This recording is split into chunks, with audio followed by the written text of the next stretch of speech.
Olá!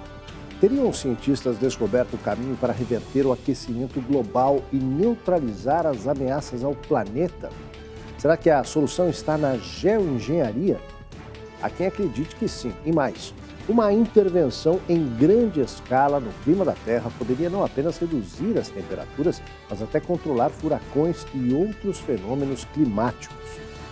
O volume de água potável nos icebergs que se soltam da Antártica a cada ano é maior do que o total consumido em todo o planeta.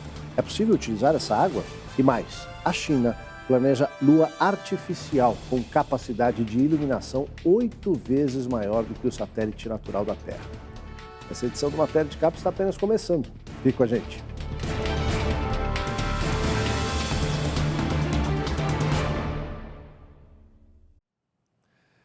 Qual é a ideia básica por trás da teoria de que o homem pode conter o aquecimento global utilizando os recursos da geoengenharia? Bombear micropartículas de sal marinho para as nuvens. E o que aconteceria depois? É o que vamos ver agora. It's the Keeling curve, which shows the concentration of carbon dioxide in the atmosphere. Um dos principais defensores desta teoria é o professor Stephen Salter, da Universidade de Edimburgo, na Escócia. O princípio básico é imitar a natureza. Cerca de 30% dos raios solares que chegam à Terra são refletidos de volta ao espaço pelas superfícies brancas, especialmente o gelo polar.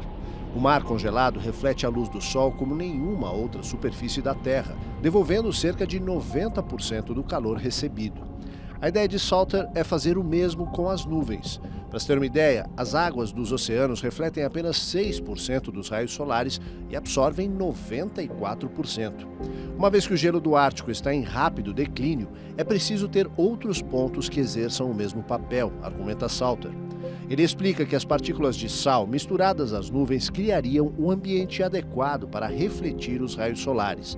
Para tornar viável a execução do projeto, Salter propõe a criação de uma frota de 300 navios autônomos, movidos por energia eólica, que iriam bombear as micropartículas em formato de névoa para as nuvens.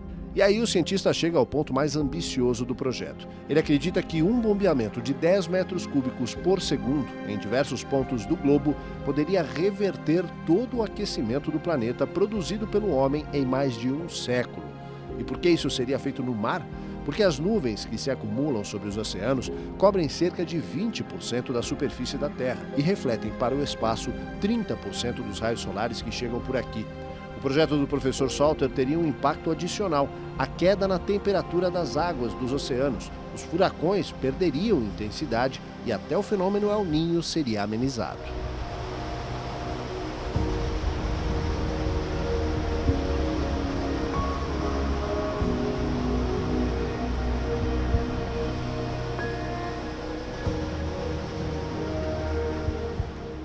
A ideia de alterar a composição das nuvens para baixar a temperatura do planeta vem sendo estudada em outros centros de pesquisa além da Universidade de Edimburgo. Um deles fica em Harvard.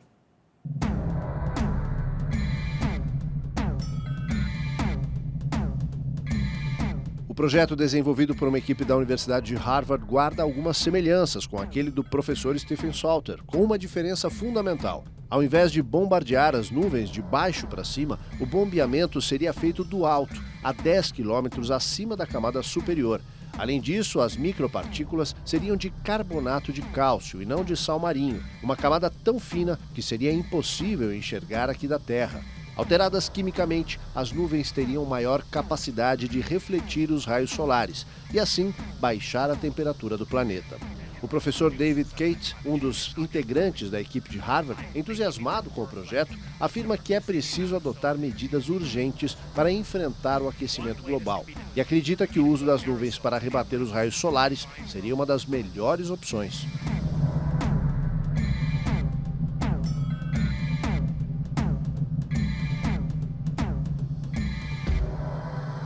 Onde realmente me preocupa esse problema é o seguinte, a evolução das negociações mundiais sobre a Convenção do Clima não apontam para um desfecho muito positivo, ou seja, mesmo com o Acordo de Paris, o cumprimento do Acordo de Paris é uma coisa que meio questionável, muita gente duvida que isso possa ser cumprido. Então, limitar o aquecimento global a 1,5 grau, 2 graus no máximo, pode ser que não seja possível. O que fazer? A geoengenharia é uma possível alternativa. O problema disso é o seguinte, é um problema de governança global, governança ambiental global. Fazer um processo como esse, sem haver regras, é o que mais nos preocupa. Tem que haver uma profunda discussão das implicações da geoengenharia. Veja, são poucos os países que têm a tecnologia e o recurso para fazer um experimento desse de grande escala. Só que o impacto vai ser global. Todo mundo vai sentir. Você pode ter consequências. Você pode ter consequências do ponto de vista ecológico, que são muito difíceis de prever e requer muito estudo, muita ciência. E aí, como é que fica? Vamos fazer isso sem nenhuma discussão? E este é o ponto da preocupação que a gente tem. O fato de que, por exemplo, países como o próprio Brasil são muito alheios a essa discussão internacional. Ou seja, nos grandes eventos internacionais em que se discute essa questão da governança, não há uma participação efetiva nossa. A maioria dos cientistas dedicados às questões climáticas concorda com a urgência no combate ao aquecimento global. Mas o mesmo não ocorre em relação à ideia de alterar a composição química das nuvens. Há até quem veja perigosos interesses por trás dos projetos. Tirem as mãos da Mãe Terra, manifesto contra a geoengenharia. É assim que começa o documento assinado por mais de 100 integrantes de ONGs e grupos da sociedade civil nos Estados Unidos, que alertam para os riscos de se promover alterações químicas nas nuvens. O texto adverte que até agora não são conhecidos em detalhes os possíveis efeitos das mudanças e não podem ser descartados possíveis efeitos adversos, como secas, inundações e perdas nas colheitas em diversos continentes. E os signatários vão mais longe. Denunciam que parte dos estudos tem sido financiados pelas gigantes do petróleo, como Exxon e Shell, que teriam interesse em projetos para reduzir o aquecimento do planeta, porque assim poderiam manter intacta a indústria atual. Os responsáveis pelo setor de pesquisa em geoengenharia de Harvard responderam ao manifesto, afirmando que não aceitaram e jamais vão aceitar qualquer tipo de financiamento do setor petrolífero.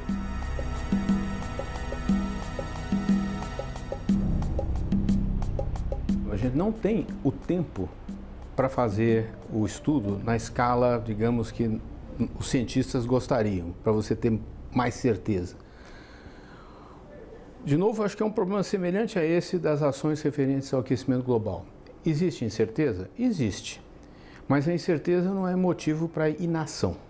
Ou seja, você não fazer nada provavelmente vai ser muito pior do que fazer alguma coisa. O que eu acho é que é preciso um esforço mais coordenado. E aí a importância da articulação. E não é uma articulação individual, não sou eu, não sou outro colega que vai resolver esse problema. Tá certo? Isso aqui é uma ação, inclusive muitas vezes, de governo também. Ou seja, é uma questão de definição de políticas públicas. E esse é o lado que eu acho que é muito importante no momento ficar antenado. Ou seja, existe o risco. Não fazer nada não é solução, né? E essa articulação envolve um trabalho multidisciplinar. É um problema que envolve a área de ciências da vida. Mencionamos agora há pouco a questão da ecologia. Quer dizer, ciências da vida entra direto nesse problema, porque interfere com nós, seres humanos, interfere com todo o balanço do sistema ecológico do nosso planeta. Esse é um lado que eu acho particularmente desafiante, porque a gente nunca pode esquecer que clima não é só atmosfera, né? Clima é a interação entre a atmosfera, oceano, a biosfera terrestre e aquática, tá certo? Envolve o gelo, né?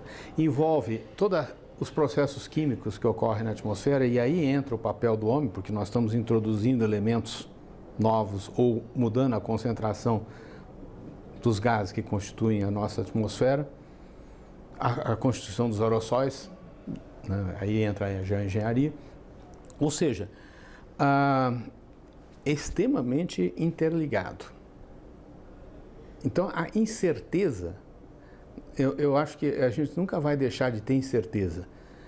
O que você vai poder fazer, e a gente já faz de uma forma razoavelmente precisa, é dar potenciais cenários, possíveis cenários, e atribuir probabilidades de ocorrência.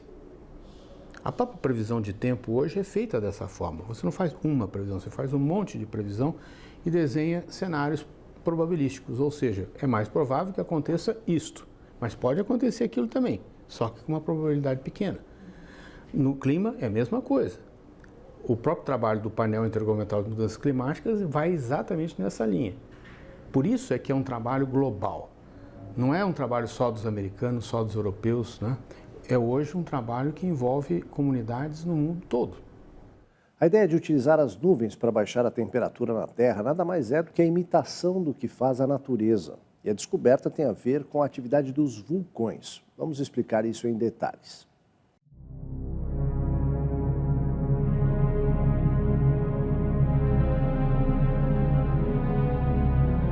Junho de 1991, a pressão acumulada provocou a erupção do Monte Pinatubo, um vulcão adormecido há séculos nas Filipinas. Essa foi a segunda maior erupção vulcânica no século XX. Enormes quantidades de cinzas carregadas de sulfatos chegaram a mais de 10 quilômetros de altura, criando uma camada de nuvens que alterou o clima na Terra. O efeito se prolongou por 2 anos, período em que a média de temperatura global caiu em 0,6 graus Celsius. Isso levou ao ressurgimento da ideia de utilização das nuvens como camada protetora da Terra contra os efeitos dos raios solares. A mais violenta explosão vulcânica do século XX ocorreu em 1912, no Alasca, na montanha de Nova Rupta, a cerca de 150 quilômetros de Kodiak, uma região praticamente desabitada na época.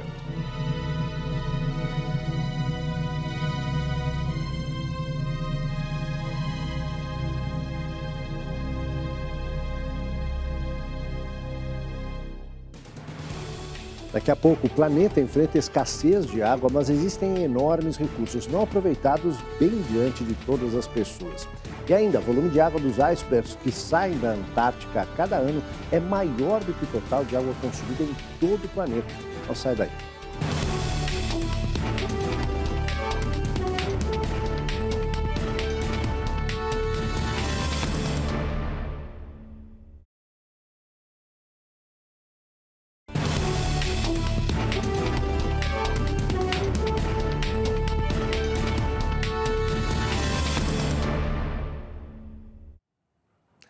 Além de alterar a composição das nuvens, há quem esteja planejando outras maneiras para interferir no clima da Terra. Por exemplo, transportando icebergs dos polos para regiões desérticas. Será que isso é loucura?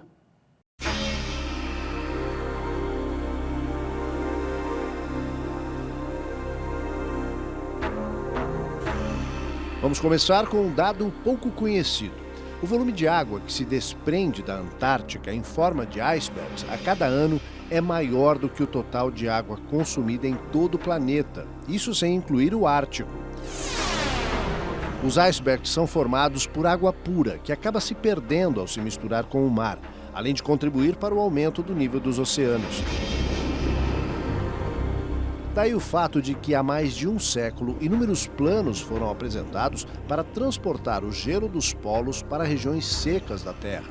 Na metade do século passado, engenheiros norte-americanos defenderam a ideia de rebocar icebergs do Ártico até San Diego e de lá para regiões áridas da Califórnia, mas a proposta não foi levada adiante. Nos anos 70, a Arábia Saudita chegou a desenvolver um plano semelhante, também abandonado. A mais recente iniciativa nesse sentido surgiu na cidade do Cabo, na África do Sul. No ano passado, a cidade se aproximou do nível 0 de oferta de água potável e a administração local lançou o plano de transportar icebergs da Antártica. No entanto, assim que as chuvas voltaram e os reservatórios recuperaram parte do nível normal, o projeto foi abandonado. Os Emirados Árabes Unidos também têm cogitado utilizar o gelo da Antártica para enfrentar a seca. Situado numa área desértica e com sérios problemas de abastecimento, o país tem financiado projetos para tentar aumentar a oferta de água potável e até mesmo para melhorar o clima no país.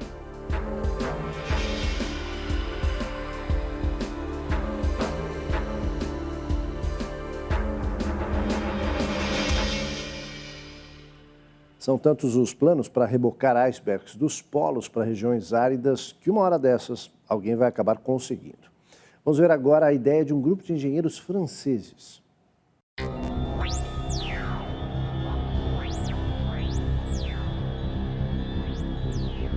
As Ilhas Canárias, situadas no Oceano Atlântico, enfrentam uma séria escassez de água potável. O abastecimento no arquipélago é feito por usinas de dessalinização, que têm um alto custo e interferem na vida marinha no entorno das ilhas. Para resolver o problema, um grupo de engenheiros franceses, liderados por Georges Mougin, apresentou o seguinte plano. Os icebergs seriam envolvidos numa camada térmica protetora para reduzir as perdas. Em seguida, seriam puxados por um rebocador do Ártico até as Canárias, numa viagem de 140 dias.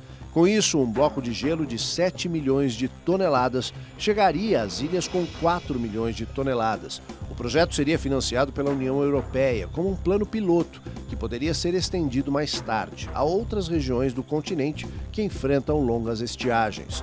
Enquanto esta e outras iniciativas não saem do papel, os especialistas apontam para a Antártica como o local mais provável para uma experiência como essa.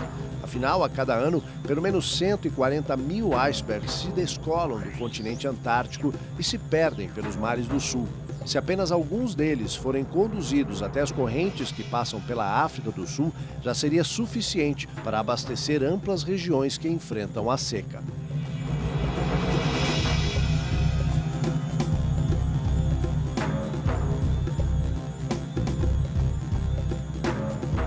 Em princípio é viável, isso já foi considerado várias vezes, os árabes já até fizeram alguns experimentos. O problema, de novo, é o problema do custo dessas coisas e o impacto. Ou seja, você trazer água lá da Antártida, né, para algum lugar, dezenas de milhares de quilômetros, isso não é fácil. Né? Outra obviamente, você vai ter uma perda de massa no iceberg tremenda entre sair lá da Antártida e chegar na região, passar pelo Equador, né? Então, na prática, isso até hoje não foi feito. Isso é mais fácil fazer do que jogar giz na estratosfera. E o efeito, de novo, é uma coisa muito localizada, né, e custosa. Você tem outras alternativas muito mais baratas. Dessalinização, provavelmente, é muito mais barato do que trazer um iceberg para cá. Então, acho que não, são ideias que provavelmente não vão progredir muito. Com a escassez que se agrava no mundo, os cientistas começam a considerar todas as hipóteses para se produzir água potável. Uma delas está bem à frente de qualquer pessoa e até hoje não foi devidamente aproveitada.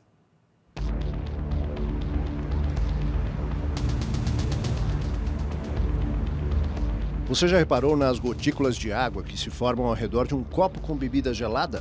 Ou naquelas que se formam, por exemplo, sobre os carros ou sobre um gramado depois de uma noite de sereno? Esses são apenas alguns sinais da água existente no ar, ou seja, a umidade do ar que varia de intensidade de uma região para outra. Em algumas cidades, os moradores precisam utilizar desumidificadores em suas casas ou locais de trabalho. Atualmente, empresas dos Estados Unidos, Canadá e Europa estão tentando adaptar a tecnologia desses aparelhos para produzir água potável, e isso deve se tornar uma realidade em breve. Até porque se trata de um mercado muito atraente e a fonte, a água existente no ar, gratuita para quem conseguir captar em grandes quantidades. O segredo está em produzir máquinas de alta capacidade para alcançar o ponto em que a água em forma de vapor existente no ar se transforma em líquido. Em seguida, armazenar o produto e embalar para o mercado. Mais de 70 empresas estão dedicadas hoje a projetos denominados WFA, ou seja, Water from the Air, ou Água do Ar. Uma delas é a britânica Reckitt, que consegue produzir 2.000 litros por dia em regiões de alta umidade e 500 litros em locais extremamente áridos. Para se ter uma ideia, em países como a Costa Rica, a umidade do ar chega a alcançar 90%. No extremo oposto, o Irã, por exemplo, chega a apenas 15%.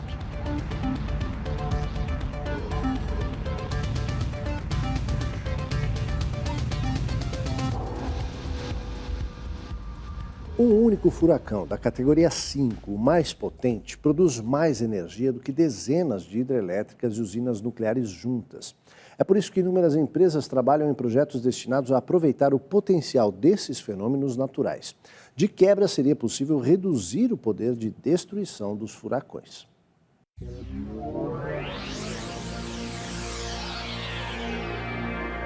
Esta boia, desenvolvida por uma empresa de Nova Jersey, a Ocean Power Technology, produz energia a partir das ondas e do movimento do mar. Seu potencial é capaz de fornecer toda a energia consumida, por exemplo, por uma plataforma de exploração petrolífera. Cabos submarinos transportam essa energia para os pontos de consumo, que também podem ficar em terra.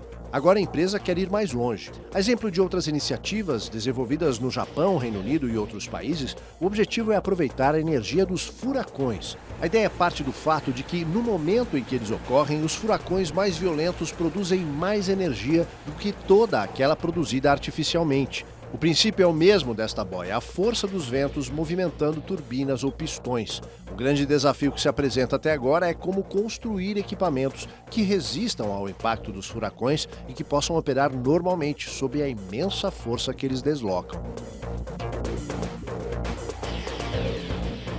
O uso eficiente de água, o uso eficiente de energia, no momento, é seguramente a solução mais barata. E muita coisa pode ser feita. Basta ver os exemplos, né, do aumento da eficiência do uso da energia.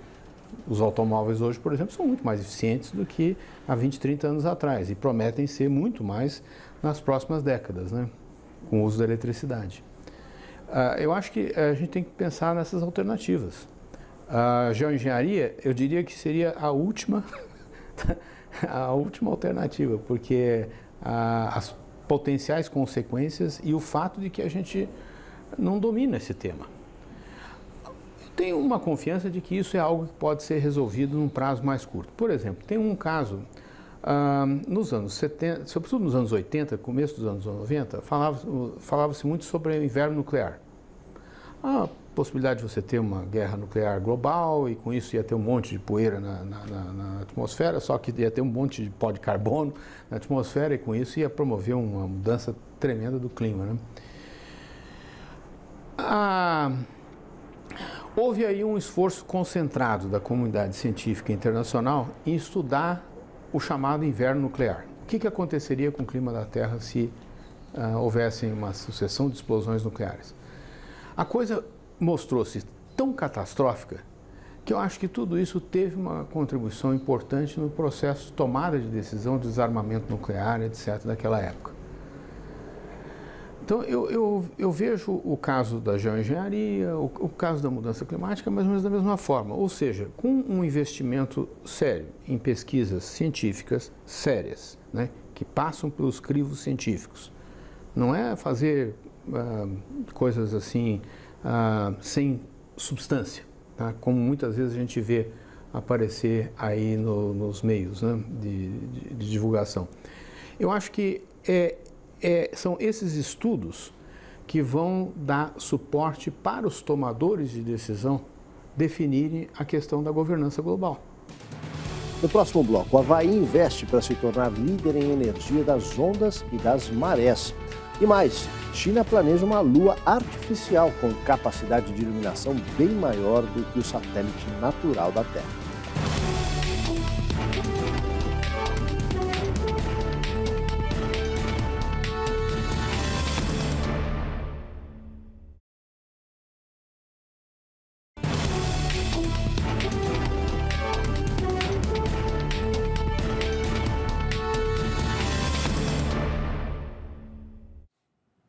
O Havaí é um dos líderes no uso de energia renovável nos Estados Unidos. 15% do total consumido vem de painéis solares ou geradores eólicos. Agora, o estado investe em outra fonte limpa, as ondas do mar.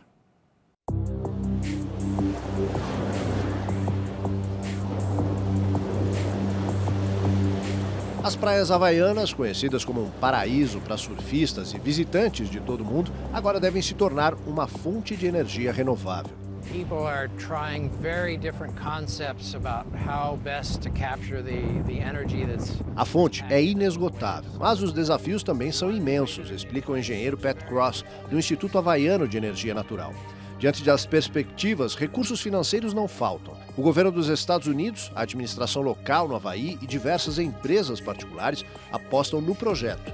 Vale lembrar que existe uma diferença entre a energia das marés e das ondas. A primeira exige a instalação de equipamentos subaquáticos para captar a força trazida pelas correntes. A captação da energia das ondas é feita na superfície. Em ambas, o princípio é o mesmo: usar a força das águas para movimentar turbinas e gerar energia. Um dos projetos foi desenvolvido pela empresa Azura, que há mais de um ano tem conseguido transformar o movimento das marés e das ondas em capacidade energética. O resultado principal desta fase de testes foi a constatação de que é preciso ampliar a capacidade de armazenamento e transmissão. Em outras palavras, captar é fácil, mas guardar e levar energia até os pontos de consumo é o maior desafio.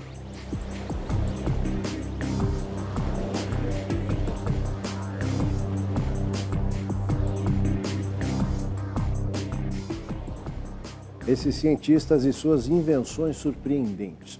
O que vocês acham de uma lua artificial com brilho 8 vezes superior ao satélite da Terra?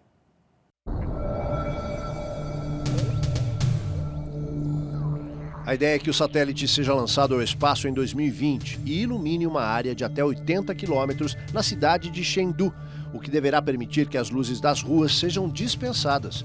Embora pareça uma ação eficaz para a economia de energia, há quem questione o projeto sobre as possíveis consequências da lua artificial.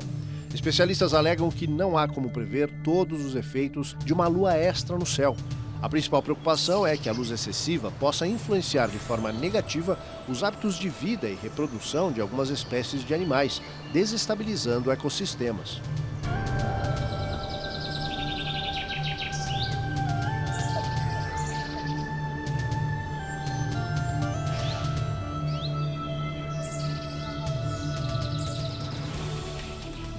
Que tal um exercício de imaginação? Vamos supor que exista vida inteligente fora da Terra e a gente receba, dia desses, a visita de algum extraterrestre. Seria natural que ele perguntasse: se esse planeta dispõe de tantos recursos naturais e renováveis, como a energia solar, eólica e das marés, por que o homem continua destruindo florestas e queimando combustíveis poluidores para movimentar veículos? E mais, utilizando tantos caminhões, ônibus e automóveis ao invés de ferrovias? Diante da falta de alguma explicação convincente, parece que só caberia visitante algum comentário do gênero: esses humanos e ainda acham que são racionais.